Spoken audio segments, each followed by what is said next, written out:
This is the day that our God has made. Let us rejoice and be glad in it. Good morning, everyone, and welcome to University Christian Church. It's so wonderful to see all of you here this morning. This is a place where everyone is welcome. Hear what God's Spirit is saying to you, the judgment of the nations. When the Son of Man comes in his glory and all the angels with him, then he will sit on the throne of his glory. All the nations will gather before him, and he will separate people from one another, as a shepherd separates the sheep from the goats. And he will put the sheep at his right hand and the goats to his left. Then the king will say to those at his right hand, "Come, you that are blessed by my Father. Inherit the kingdom prepared for you from the foundation of the world. For I was hungry, and you gave me food. I was thirsty, and you gave me something to drink.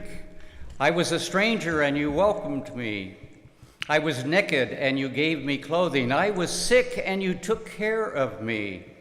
I was in prison, and you visited me." Then the righteous will answer him, "Lord, when was it that we saw you hungry and gave you food, or thirsty and gave you something to drink? And when was it that we saw you a stranger and welcomed you, or naked and gave you clothing? And when was it that we saw you sick or in prison and visited you?" And the king will answer them, "Truly I tell you, just as you did to it, is as one of these, the least of those who are members of my family, you did it to me." Here ends the reading of the words that give us insight on God. May God grant us wisdom and courage for interpretation.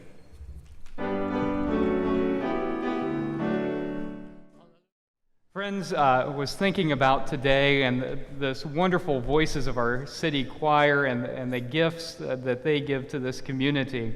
And I thought, hearing them sing is the greatest gift to this congregation.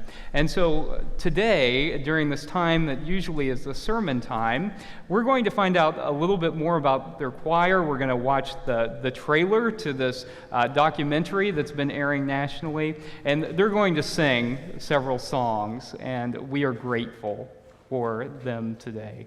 Friends, let's watch.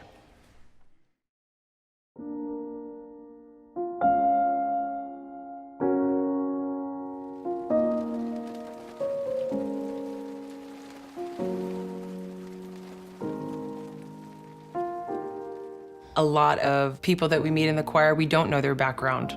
We hold space for them in a loving way and create community and invite them in. They can bring who they are. We'll be there tomorrow. Come kick it with us. Yeah, I will get there tomorrow. Please do. Cool. Do you sing? Do you play any music? No? Well, you don't have to be a singer. You can just come and hang out. This problem occurs in every city and in every state. It is a travesty. Steph and I are not social workers, we're not therapists. We are able to connect through time, through music.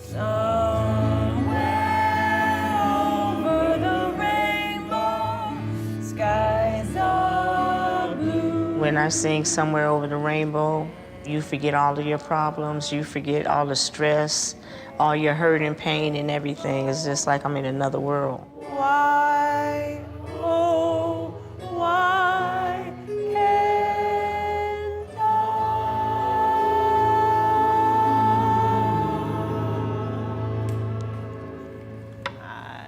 I was a registered nurse and I worked with disabled kids.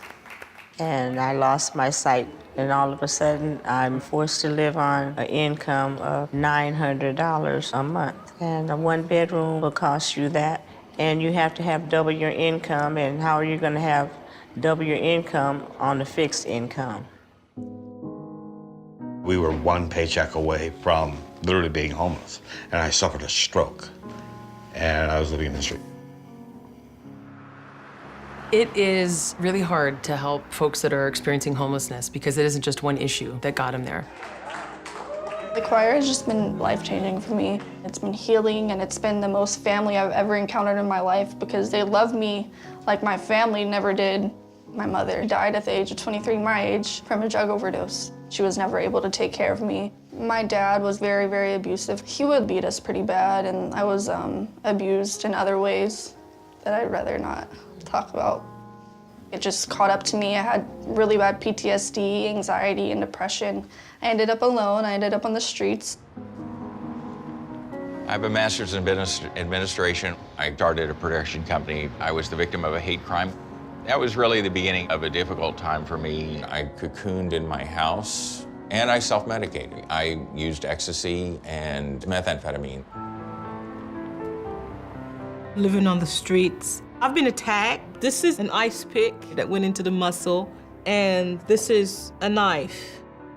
I would love to show you a picture of my daughter and my mother and my father, but all of that was thrown away by the police when they did a raid one night. And I said to them, that is my life in there. I was crying because I knew what was gonna happen to all our belongings. They try to take away our dignity, but I'm not gonna let anyone take my dignity from me. When you see a homeless person, remember that you see that chapter of their book, but you're not seeing the beginning of the book. Just be kind. You never know. That could be you that ends up on the streets. These are people who can't get out of the situation, but we can tell their story and they tell their own story, and then they move forward. I've conquered my past. The future's here at last. I stand at the entrance to a new world I can see. The choir means really everything to me. I see a movement that I'm a part of to care for your fellow man a little more. Many strangers I have met. Who would have thought you could start a choir and that, like, through music, you could, like, really accomplish something like that?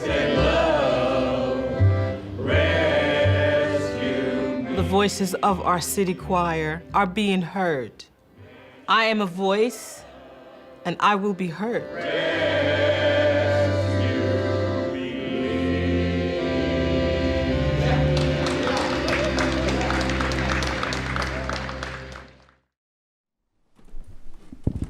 Hey, everybody.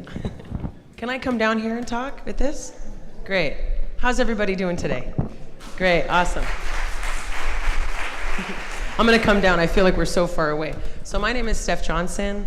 I'm a musician. I took my guitar and my voice and I went downtown with my friend Nina and we started an outreach program. We had no idea we would make a documentary.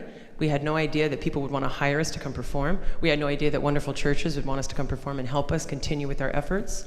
But now it's a full-time, all-week-long organization. We're delivering 1,000 pounds of food a week to people in need. We have 2 vans. We have an office space where we are organizing all the time. We've helped connect 29 people to housing off the street. And the way that we do that is we are a family. People have lost family and they need family to move forward.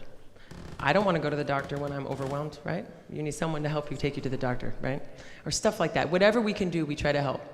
And then they're really helping each other. Every single one of these people up here on the stage is my friend and my family. And after we perform for you, we're gonna hang out over here and have some pizza. And I really encourage you to meet our friends, hear their stories. It's really incredible, you know? We have a humanitarian crisis. This is a huge epidemic. This is the defining crisis of our time. You know, a housing crisis where people can't afford the housing.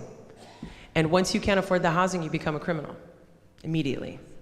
I have friends in this choir who called the police because they were stabbed or they saw somebody get stabbed or their stuff was stolen and the police didn't come because they're homeless. So you instantly don't have a voice and you're really looked down upon by society, and we felt like that was incredibly inhumane. And we know that people do a lot better with family, good food, music. And the movie, we can't believe the movie is being recognized by the Emmys right now. That's incredible. But anyways, I just wanted to say thank you. I'm just echoing their voice right now. We have nothing but joy to give you. So thank you so much for having us. Thank you, Caleb. Thank you. It's a University Christian Church, right? Thank you so much to everybody here. Are we ready to rock? Are we ready to do this? Okay.